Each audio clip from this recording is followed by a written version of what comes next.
Hello students, welcome to E-class of Deepal School. So today we are going to know about a new chapter, that is chapter number 2 of Decoding Computer Science Standard 3.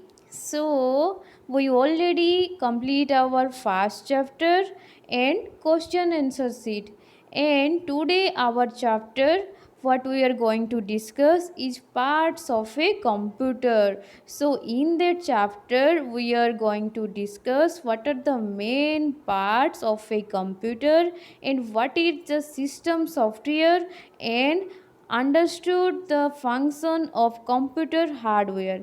So we already know that a computer has the following main parts which help it in IPO, means input process output cycle. So main part of the computer are, you can see in that picture, the CPU and the monitor and the mouse and the keyboard.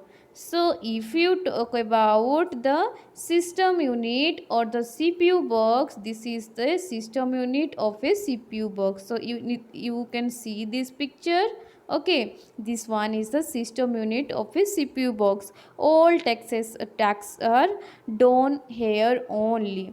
And this one is the monitor and it shows us output, and in that part you also saw the mouse. So this is a mouse, it helps us to select or move any item in the on the computer. And this one is the keyboard, this is a keyboard and it helps us in giving instruction to computer what you can want to type, you type here. So this one is known as keyboard. Okay, so what we are studying now, so the main components of a computer are monitor and CPU and mouse and keyboard. Okay, these are the four main part of a computer. Then a computer works with the help of two basic things, hardware and software. Let us learn about this in detail here. So what is hardware and what is software? So in that first part we are going to discuss what is hardware or what is computer hardware. All the physical parts of a computer that you can see and touch are called hardware. What I can say, students, that you can touch or see. So you can see the parts of a computer, which what are physical parts, like keyboard, like mouse, like monitor, like scanner, like joystick, like CPU, like printer, speaker, etc. These are the hardware of a computer. Okay, students, and some hardware are outside the system unit and we can see them, but some hardware are just as some of our body parts are inside in the body. Some hardware parts are inside the CPU system cabinet. Okay, so you can see in that picture we distinguish this: the PSU, the CPU, the RAM, the CD-ROM, fan, video card, hard drive, motherboard, etc. These are all parts what are inserted in the system cabinet. So if we open it we can see all these parts. So these are also hardware, students. So the example of internal hardware are hard disks, CPU chip and motherboard. So hardware also refers to all the electrical and mechanical parts of a computer. The CPU box contains and protects the most important part of the CPU, okay, which is rightly regarded as the brain of the computer. What it says, students? The brain of the computer is known as CPU. Okay, students, it is responsible for processing in the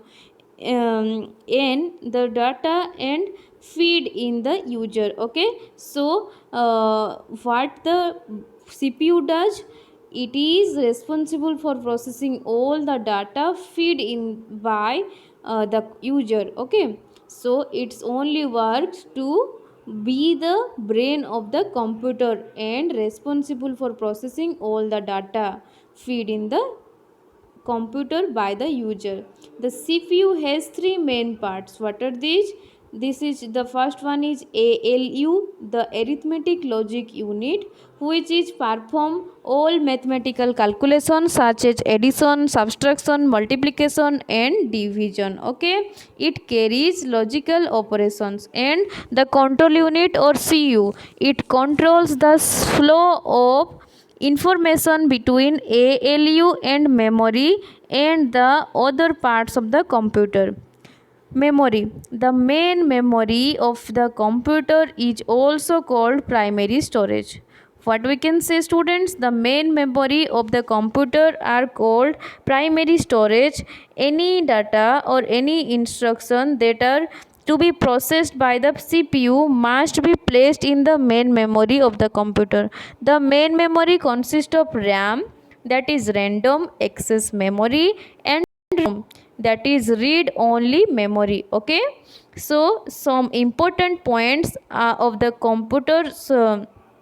computer's memory are: computer store and process data using binary numbers such as 0 and 1. A single unit is binary unit which is known as byte, which stand for the binary digit. Okay, and the computer memory is measured in bytes. One byte is measured of or made one byte is made up of 8 bits.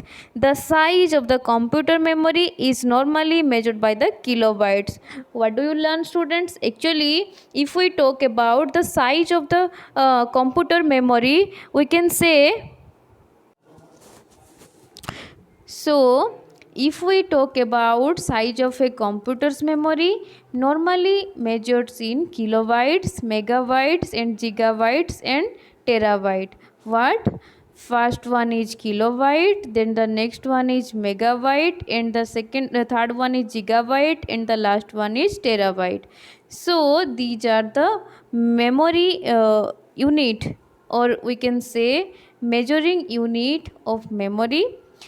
We can divide the computer's hardware into four main categories, that is input devices, processing devices and output devices and storage devices. Okay, students, so these are four main parts or categories of a hardware. Okay, so in that next part we also see what is the examples of computer hardware input devices and computer hardware output devices and what are their works, and after that we know about what is software and what are the system software and how that system software works. Okay, so see you in next class, students.